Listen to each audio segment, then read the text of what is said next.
আজ আমরা বানাবো ইলিশ রোস্ট।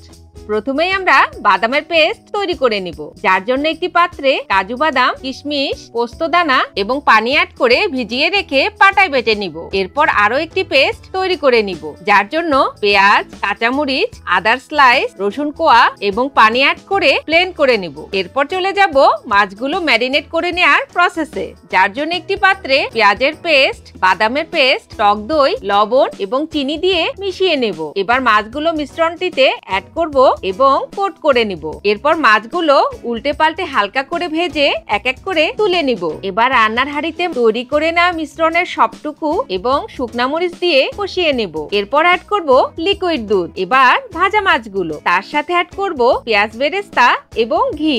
1 থেকে 2 মিনিট পর উল্টে দিব। আবারও 1 মিনিট জাল করে চুলা বন্ধ।